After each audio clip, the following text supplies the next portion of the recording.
Hello everybody, how are you? Welcome to the broadcast. So happy that you're here.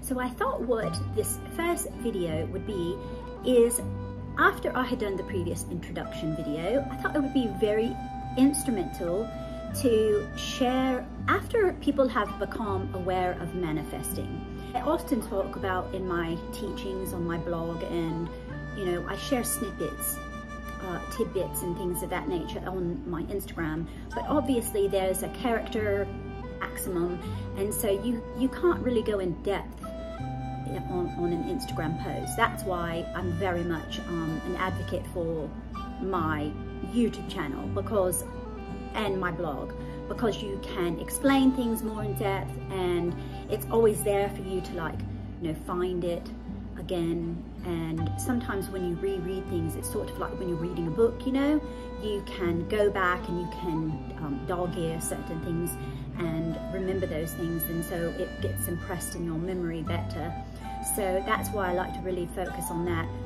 Also, the beneficial factor is that my blog and my YouTube channel pay me. That's where I make my income, not on my Instagram. So that's the reason that I'm very limited on what I share on the Instagram, and also on my Patreon, as well. I give loads of more in-depth things about myself. But what I thought today would be so instrumental in sharing with you is talking about before we get into the subconscious mind and how that works, I wanted to get into the reason, in my opinion, from my personal experience, because that's where I think that I am deemed very adequate with the experience and understanding, as I spoke to you before on the previous video about why people struggle so much with manifesting and the law of assumption. And a lot of spiritual teachers, the spiritual gurus or the mindset coaches that folks struggle with. I'm speaking mainly of women, because this is where I have a niched out perspective that I feel is profound in comparison to many other people, because I think oftentimes this gets overlooked. So that's why I'm really specific about my particular teachings that are unlike other people's. So, and that is what I want to talk about today. Now, this is if you feel that you might be a bit sparked with a bit of triggering, or you to feel a bit off-put, this video might not be for you, because I'm going to be very forthright, very bold in clarity, and I'm not going to hold back for reason of feeling that I hurt someone's feelings, because this is very serious. I take it seriously. This is not for the weak and feeble-minded, let me tell you that. And it's because that it circles around religion, it circles around Christianity and God, okay? So if you feel that this would not be something that you are capable of comprehending, in the sense that not comprehending like you'll die for anything, but comprehending in the sense that it's deeply spiritual.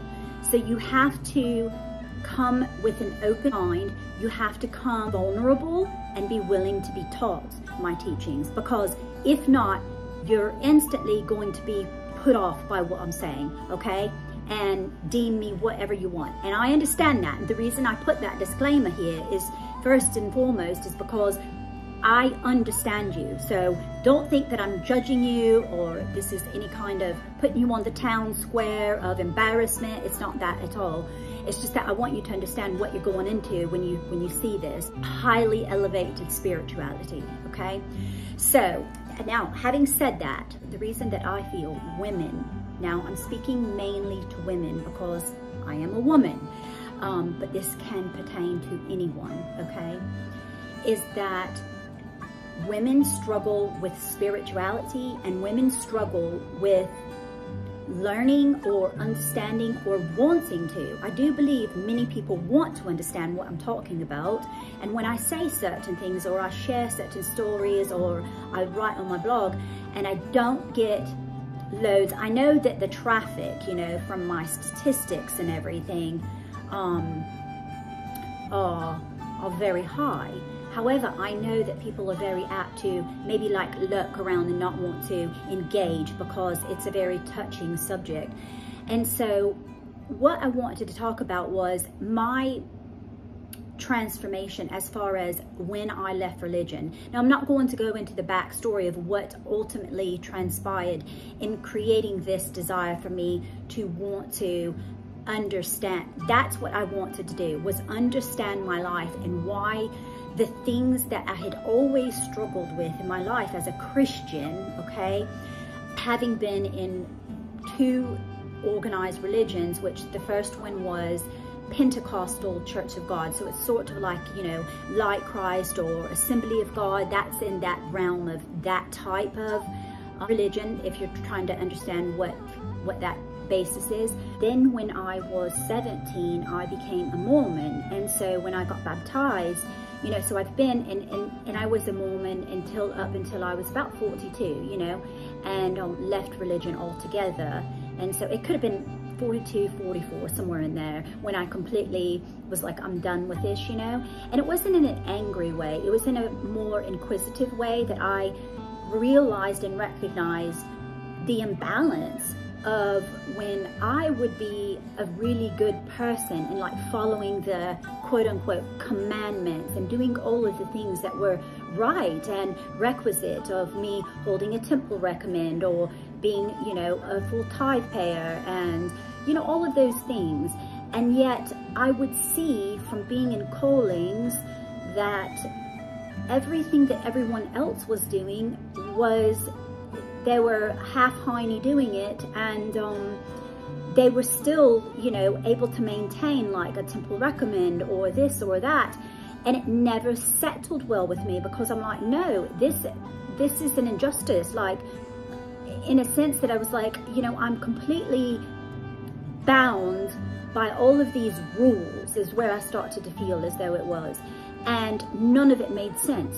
Why was other people getting the things that they wanted and they weren't following the commandments, and yet I was, and I was still unhappy, you know? And I've shared with you guys many times before that before I left religion and decided to leave my marriage, you know, and I'm the one that, you know, gave the bill of divorce to my ex-mate, you know, regardless. I know he likes to tell the story that he's the one that left me, but that's okay. I mean, if the cat fits it, wear it, you know what I mean? Like, I'm not a dodgy character, so I'm going to tell you the truth. But all of this will be in my book, you know, but I'm going to do it in a very loving way, but a very truthful, you know. I will bear no bones about it when I'm sharing the truth in my book, because the truth deserves to be heard. And too long, too many people have gotten away with sharing their narrative of the way everything happened, and it didn't happen like that at all. But that's okay. I mean, I understand the human nature of people that are very defensive and they want to protect their reputation or whatnot, you know. And so whereas some people are going to do things that are very dishonest and, you know, untrustworthy, I'm not your girl in that particular area. I'm a very loyal person. I'm a very devoted and trustworthy person. So when you know I'm saying something, I'm going to give it to you factually, and albeit it might put me at a bit of a disadvantage, but I'm still going to be truthful about it, because the truth will set you free. You know, the old adage, you know, that the truth will set you free. It's very, very true. That adage is very true. Anyway, so back to the religion thing. So that was one of the many things that began to really, really confound me and quite discouraged me in my life. Obviously, that was my transformation began way before my son died. A year prior is when I started having my transformation. You know, I was sleeping on the sofa, you know, although I was married and everything, but I was really pulling away from, I was trying to learn to love myself. And because I was never taught to love myself, and many women are not taught to love themselves. So what happens in the brain when a little girl, okay, I'll just use little girl, my age, this is where so many discouraging beliefs are created for a self-concept in a little girl, you know. At the time you're, you know, what, 6 or 7 years old, you've already imprinted those beliefs that will carry with you through the rest of your days unless you change them, like how I'm very much an advocate and want to assist in women changing their beliefs, because you can have a wonderful, create the life that you love, and no longer having these moments in life. As you go through life, you know, you'll be on the mountaintop for some time, and then you'll go into the valley, and then you'll go on the mountaintop. But I wanted to live like preferably in a highly elevated state, and it is possible. But people tell you with limited beliefs that it's not possible. Even most of these gurus and mindset coaches and these spiritual advocates that write books, and they have New York Times bestsellers and everything, and I'm not saying anything negative about them. Everyone has their degree of what resonates with them, but none of those things ever resonated with me, because they all had a limiting belief. There was somewhere within them that there was a limiting belief. And even the people that, you know, follow Abraham Hicks, still limiting beliefs that the universe, because listen, I studied under Abraham Hicks for nearly 8 years, and in 2018 is when I started to be like, this is not, it's still not working, you know what I'm saying? Like, so you'll go through your life and you'll see advantages, and you'll conquer something, or you'll overcome something. But have you ever noticed, and this is with me personally, and I guarantee, because I've talked to thousands upon thousands upon thousands of women, that you'll be going along and like thinking, oh, things have changed or whatnot. But then you always inevitably will come back to this same thing of not being able to sustain a friendship, or sustain, like, your marriage goes to pot again, or you have a disagreement, or you've been going along and then you're like, oh, my marriage is terrible and I've been living in this and it's atrocious, you know what I mean? Like, but most people will just acclimate to that. They won't ever take really big, vast measures to change their lives. And you know why? Because we become comfortable, and we believe, because of that internal subconscious self-concept, that we are not worthy to have the things that we want. There's about 3 or 4 beliefs in every person, which I've found from experience and the data that I've collected, people, various women from all walks of life, and they all grapple, myself included, with these main things. I am not worthy to have what I want. If you are worthy of success, or worthy of love, or worthy of or living in a particular lifestyle, or manifesting a particular thing, you always come back to, it always reverses and reverts back to what your subconscious belief is about, how you deeply feel about that. So let me give you an example for myself. For the longest time, now I've never struggled with manifesting or sustaining a relationship. That has never been my struggle. That comes with ease to me, and I don't know why. It's somewhere in my subconscious mind that I had the belief early on that I always get what I want, like in certain areas, but in certain areas I never felt that way. So let me give you an example. Now, if you are familiar with my blog, you know that I spent many days talking on my blog about my friendship issue. Now, I never had a problem with creating friendships, meeting people that were like-minded or liked me, you know. I never struggled with that. I was always friendly with everyone, and everyone loved me at the word go, okay? But what happened is, because of my self-concept and my belief in my subconscious mind, right? Because we're living like in our conscious mind, but my subconscious belief was always, they're going to end up not liking me. This was my internal belief. And so I would always say, they're going to become jealous of me, of my success or my manifestations. They're going to be jealous of my situation, and they're going to become jealous of my ability to be crafty or design or whatever it was always something, right? And then they're going to abandon me and they're not going to like me anymore. And so because we create our reality, that is exactly what I would do with it did not matter if she lived in New England or if she lived in Sussex in the UK. They always had this, ended up being exactly the same, which was what was the common denominator? Me. And so until I changed the subconscious belief about friendships for women, I always struggled and grappled with that. It did not matter if I was like, oh, and fresh new, I'm leaving Instagram for this 9th time and I'm going to create a whole new account and so that wasn't the issue.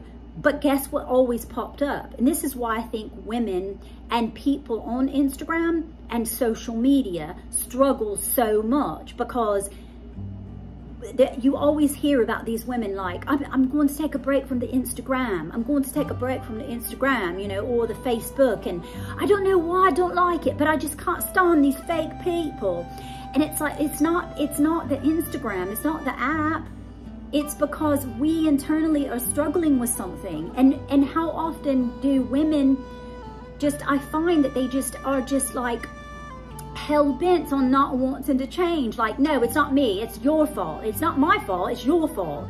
If you wouldn't have done this, I wouldn't have done that. You know what I mean? It's like so not taking accountability. So I'm very big on taking accountability, because everything, when you realize you're a God, and you create your reality, it's not some man on a cloud that's like deeming you worthy to have this or that, or, you know, oh, if I pray long and hard enough and I'm spiritual enough, I'm going to get that. No, you're the operant power. So whatever you create in your mind is what you're going to manifest. Now listen, we've always been manifestors. We're just consciously aware of our manifesting now, because the evolution and the revolution of expansion is happening at such a full throttled rate that it's inevitable that we're all going to recognize that the things we were taught as youngsters were not necessarily true. And that's a very difficult thing, especially for women, I think, in religion, because knowing that, for me personally, when I start to get into Law of Assumption with Neville Goddard, and he began talking about, you know, the Bible was not an actual historical event. He studied under Abdullah, which if you wanted to check that out. Neville Goddard also was a Protestant when he grew up. He comes from Barbados, and so he also was like, wow, okay, this is a new perspective, you know, because when you believe and you've grown up, as I have, believing that the control is outside of you, that it's very disempowering, and it feels so, you feel powerless. And especially being a woman in religions that are dominated by fear, okay? By keeping us suppressed and repressing us as women. And like I said, and I've said this many times, I'm not the kind of person that's like, yeah, I might look and dress old-fashioned and have old-fashioned, some traditional values, but for the most part, I'm very, very liberated in my mind, you know? I'm very, very out there when it comes to that. And so I do believe that that's why that's my purpose, is to help women that have been in religions, and that they can identify with me and understand and relate to me in that sense. Because for me, it was terrifying, because the fear began to bubble up when I started recognizing, like, oh, okay, now this makes sense, you know, whereas before it didn't make sense. And so when I would start to recognize these particular things, the outside world started to reflect that, but it also began to disturb me a bit, because I had always feared that if you go against like religion, or you look into other things or spirituality in a particular way, that you would go to hell, like you're damned forever. And so that's terrifying for most, especially women, religious women. And so this is the problem. So we've got to get to the subconscious beliefs of understanding what things really mean, and why it doesn't matter where we began to have the self-concepts, which were, you know, that we're not worthy of having exactly what we want. you know, you should take what you get, you know, and be satisfied with that. No, you deserve everything. And so that's one of the biggest things, is it always comes back to one of two things. It's a self-concept and a self-worthiness issue. Like, you don't believe that you're worthy of it. You don't believe that you're worthy of sustaining what you want. You don't believe that you're worthy of having, and everything that you have gets taken from you, and you get abandoned, because a lot of people have abandonment issues too, you know. And I'm speaking from experience, because that's the only thing that I can share with you, is from my own personal experience. And this is very true. And people can say, oh, well, it's not very important that you know about spirituality, but I'm going to tell you something. When all is said and done, and we might look and we love these lovely little channels, you know, on the YouTube or social media, and we're like, oh, I love that. Oh, they're living an old-fashioned life. Oh, they're doing this, and their dreams are coming true here and there. And we've got all these channels and all of these people doing all of these things. And no, they're not frivolous. But when it comes down to it, and you've got a struggle in your life that seems insurmountable, and you don't know how you're going to get through with it. You don't know, maybe your son, like me, gets brutally murdered. Or say your mother comes down with terminal cancer and she's dying and she got 3 months to live. You're not going to care so much about that so-and-so account on Instagram, and they've got everything cute and going for themselves. You're not going to care about it. You're going to know, what do I do to figure out how I can survive this? How can I get through this? And not only survive, but flourish.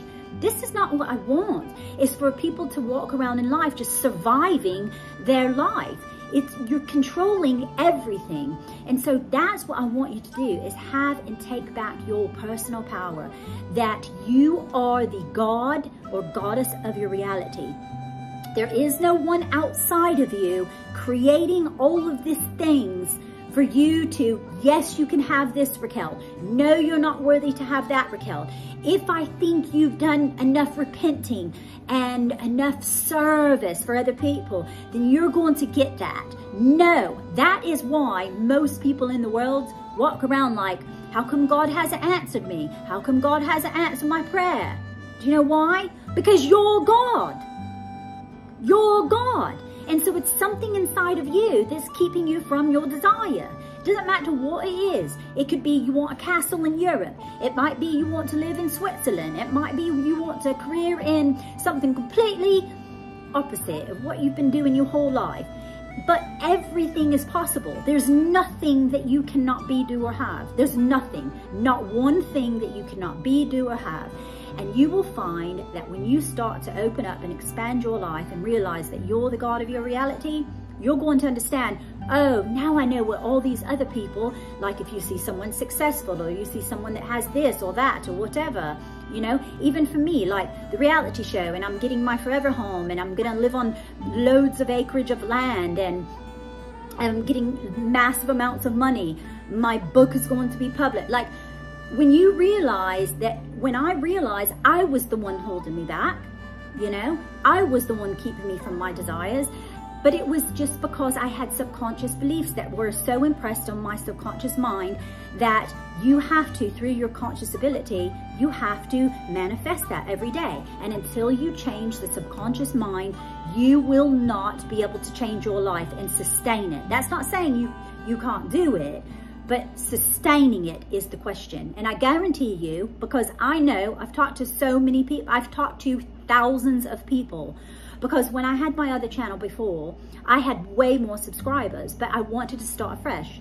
I want to start anew, you know, because the old person, in the sense spiritually, that old person of Raquel is gone. Now, there's certain aspects of me, always, understandably, but you get what I'm saying. And so I'm starting afresh. I'm starting anew. And it does not matter that I'm 51, that I'm just starting my career, you know, that I've only been painting and writing books for a few years. That's okay. There's no time. We're only on this earth for a blip, you know, like the Queen of England used to say. We're only here for a blip. So we might as well make the use of it, you know what I mean? And that's what I plan to do with this channel, and with my mindset work, and with everything that I've learned. Now that's not to say that I have not gotten little P's and Q's from certain people, but what I've always done And I think it's a Pisces thing, and I'm not quite sure, but maybe I shouldn't say like lean it on the Pisces all the time, but I've always found, you know, something intriguing from a particular channel or something like that. But then when they tell me like where they've gotten their thing from, then I do like more of a rabbit hole search and try to figure out like where was the genesis of this. So I always found like a lot of these, loads of these channels that, and even these authors and stuff that, you know, they act as if they created or came up with these mindset concepts and everything, and they didn't, you know. But it's always like, it always goes back to Neville Goddard, or it always goes back to Joseph Murphy. Now, I don't know much about Joseph Murphy, but I'm thinking that I remember reading in a Neville book that Joseph Murphy was also taught by Abdullah. And so that goes to show you that all of these channels, which is normal, we all do that. We're all artists, and we all gather our bits about us. We find what works for us, and then we throw the rest away, and then we go, and that's what I did, is go on a search, because I wanted to keep fleshing out more things and more things that these other channels were not going into detail, descriptive detail about, which I thought was fundamental in understanding mindset work. Because once you understand something and you're ready, you'll leap onto it, you know, you'll dive deep into it right straight away, and you won't be hesitant at all. But if you don't understand why I'm teaching the things that I'm teaching, or what the reason is, which is because I want you to know, is it's a mermaid's map for how to create a life you love. And I wanted a mermaid's map for how I could create a life that I love, because I was a very sad person. And from the outskirts of it, it looked as if I had everything, you know. I was in a marriage, I had 4 children, we lived in, you know, well-to-do neighborhoods, you know, celebrities were our neighbors, it was not a big deal, you know, we drove nice cars, I had nice handbags and nice clothes, and went on lovely trips, and spent loads on eating out and purchasing things and just buying things and giving our kids everything. And I was absolutely the most miserable person beneath it all. But we do that, and a lot of the world is doing that. They surface everything. They think externally that that is how you're supposed to convince everyone that you're happy. I did it, I understand it. So when I see these celebrities, like, it looks like they have everything going for them, but you can notice, and I'm not saying this in a judgmental way, but I'm saying this in a righteously judgmental way, is that mentally evaluate these people, and you know, no one, that they've not figured out, they're still a bit sleeping, you know, because they've not figured out that it's not externally where your happiness is derivative of, it's internal. You can't seek outside yourself to receive something that is internal. It only comes from internal. And when I would hear people say that, or I'd read a quote or something, you know, like on the Pinterest, I would be like, that's so load of, you know, rubbish. I don't understand it, you know. But when your time is come and you know that what you want is to have a different life than you've got, if there's some area, now you might have loads of happiness in one particular area of your life, you know, that's not abnormal, that's pretty normal. But there might be another area that you're a bit like, I don't like this part, because it will eventually flood into, and that's what happened with my marriage, you know, it becomes the bane of your existence. Everything surrounds it. It's like a whirlpool, you know, you can swash around the whirlpool in the middle of the ocean for quite some time and not get trapped into it, right? But as soon as you keep doing that and, you know, just pedaling around it and then just wading around it, it's almost like this temptation, you know, but because you're ignoring it, and then eventually, before you recognize that, you've taken up into the whirlpool, you know, and you're done for. So hopefully you can drag yourself out, and, you know, like, you know, but fighting against the current, no fun at all. It's not fun. And it's nearly you can't do it if you fight against it. And this is the way the universe works. Everything is ebb and flow, right? And so if you allow yourself to go with the flow, and that sounds so trite, you know, it sounds so silly, but because I'm a swimmer, I understand that's what you have to do. Sometimes you have to allow yourself just to float down the river instead of fighting the current, because it's you're out of breath, you're out of energy, you can't do it for long. You can't do it for long. So you might as well just go with the flow. And then once you get to the side, you know, you just allow it to let you go.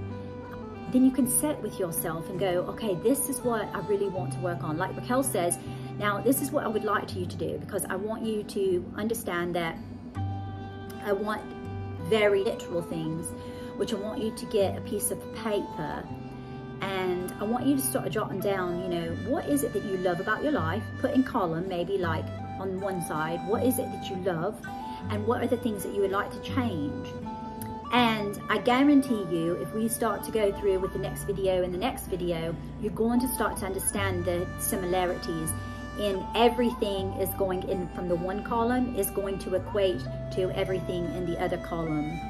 So what happens is, like for me, when I was telling you about the experience with the friendships, so when that happened, it also happened with everything else, because I had that core belief of the subconscious mind that everyone abandons me, no one ends up liking me, right?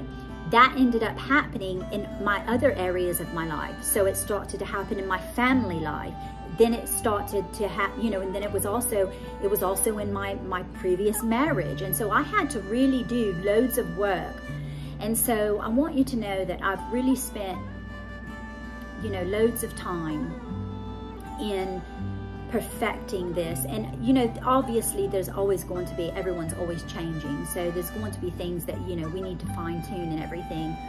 But I know factually, because I've been living this and I know it's manifested now, that it actually works. That this is what every person needs to do to gain these new subconscious beliefs.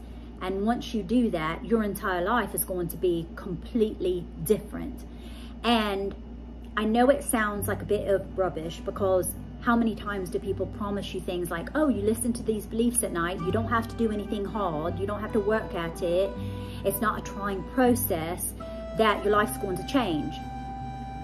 Most people think that's a bit rubbish. Like, that's not true. That's not true at all. That it can't be, because we've been fed baloney. Baloney? Yeah, we've been fed baloney our entire lives. And so I'm here to tell you that we're going to do it. We're doing it, okay? And I'm really excited, and thank you so much for being here. And I hope that you got something out of this and that you derived some benefit from it. And if you did, thank you for being here. My next video is going to be, we're going to talk more clearly and more in depth about the actual mapping, because I'm not sure if you saw that on my Instagram, but I've been doing diagrams, like maps, literally, and it's going to be from my book. But I thought it would be lovely to incorporate that into a video as well, so that you can gather and see like a visual of it and understand why your subconscious beliefs, you know, if you don't ever change the core subconscious belief, that your conscious mind will every day wake up and think it just automatically does what it's always done. And until we get to the bottom of it, the bottom of the ocean, which is our heart, right? And our subconscious mind, the female aspect of our brain, you know, because our skull is the tomb, and the female and male is, the male is the conscious mind and the female is the subconscious mind. And so I'll share more things about that, in the sense that in an instructional way, to help you to understand how our brains work, okay? Because I mean, how many of you want to go, you know, and take, you know, science and physics and all of that? I don't think so. We just want to get to the heart of the matter, don't we? Yeah, so let's do that. And again, thank you so much for being here, and I'll see you soon in the next video. Thank you. Cheers.